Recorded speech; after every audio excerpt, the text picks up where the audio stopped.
Senator, since Friday, noong weekend at hanggang ngayon ay pinag-uusapan pa rin po no, itong pagbisita, biglaang pagbisita ni Vice President Sara Duterte kay dating Vice President Leni Robredo. Kayo po hindi kayo natuwa dito po sa pagtanggap o doon sa nangyari. Bakit po?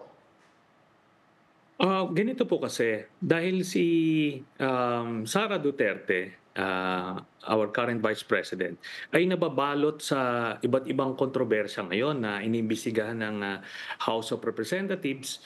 So, ano siya ngayon, no? Tapos, eto nga, kami po ay nagbabalak na ipa-impeach siya. Kaya siya pumunta sa kay VP Leni Robredo ay para humingi ng mag-project at least ng makakapitan na mga kaibigan o parang mga kaalyado, no? So ganun po yung konteksto niyan. Iba po 'yan doon sa bisita nila Senator Revilla, nila na Secretary Abalos na tatakbo sa pagkasenador na ginagawa yan ng mga national candidates umiikot. Iba rin yung bisita ng Chief Justice sa Supreme Court na hindi naman nababalot sa kontrobersya. Pero itong si Sara Duterte, ay ito po, si Senator Risa Hontiveros, kamakailan lang ay binastos, ano? At kaalyado yan ng siyang namumuno ngayon ng oposisyon.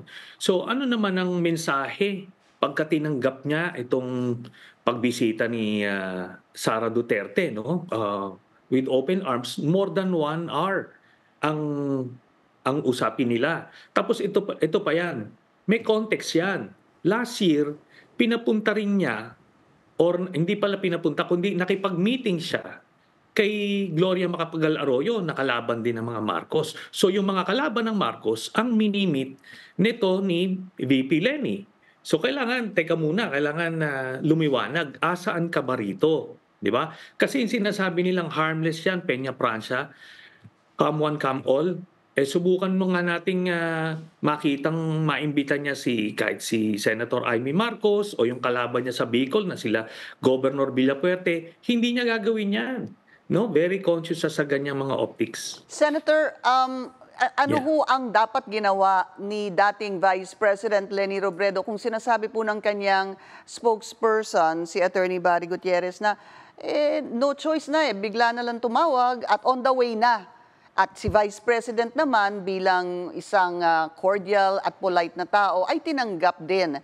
She is after all the Vice President, the current Vice President. What do you say to that, sir?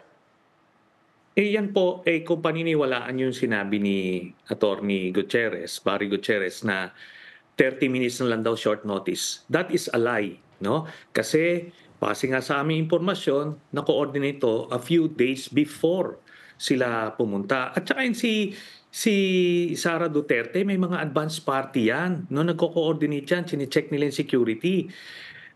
Kaya yung ganitong pagko-cover up, bakit nyo kailangan magsinungaling dito? Ngayon, ang pwede niyang gawin, sana nagkaroon sila ng konting political sensitivity na hindi muna siya, nag-pass muna siya. Naku, hindi pwede. No? Alam nyo, ginagawa naman ng mga Pilipino yan. Pagka meron kang hindi mo gustong pumasok sa iyong tahanan, ano yan, maghanap ka ng alibay. No? Ginagawa yan ng lahat. Ngayon, sasabihin niya, hindi, sa Peña Francia naman to, come one, come all. O sige nga, Politically neutral I dare daw. them na imbitahin Senator, nila yung mga Marcoses at si Villapuerte dyan Governor Villapuerte dyan sa bahay niya. Hindi niya gagawin yun. Yun nga daw, ang sabi nga, matagal na itong ginagawa kahit po nung kanyang yumawang asawang si Jessie Robredo. At nasabi nga na politically neutral daw. Anyway, Senator, pag-usapan po natin, ito idadagdag ko lang to kasi ang sinasabi naman, when it comes to you, kayo naman po ay nagsuggest na makipag-alyansa sa oposisyon? No. Ang sinasuggest ko na ang kalaban, ang pinakang threat sa ating demokrasya at this point ay ang mga Duterte. Nasaksihan na natin kung paano ginaasa niyan ang bansa. Grabe ang corruption, grabe ang patayan. Talagang nalugmok ang ating ekonomiya. Tapos ngayon, nagbabantang babalik, sa pwesto, hindi sa 2028, even before. So ngayon, pagka nakabalik yan sa pwesto, ay gigibain yan ulit ang ating bansa. Okay. Ngayon, kami po, nagsakripisyo kami ng 8 years kakalaban dito sa mga corrupt at murderous family na ito. Kaya we're not taking these things lightly. Ngayon, idagdag ko Okay. lang, Miss Pinky, hypothetically, kunyari si Miss Alice Guo na controversial, nababalo sa kontrobersya, na kunyari on bail siya at nag-request siyang mag-call dyan kila VP Lenny. Papayag ba silang magpa-picture na kasama si Alice Guo? I don't think so. Kaya yung mga sinasabi na yan, mga palusot yan. Kasi nangyari na eh. But Okay. gusto ko lang sabihin na hindi kami lahat natutuwa dun sa ginawa niya. Pag-usapan po natin kahit saglit lang po yung inyong plano na pagtakbo bilang mayor sa Caloocan. Sir, sa maikling paliwanag, bakit po mayor? Bakit hindi senator?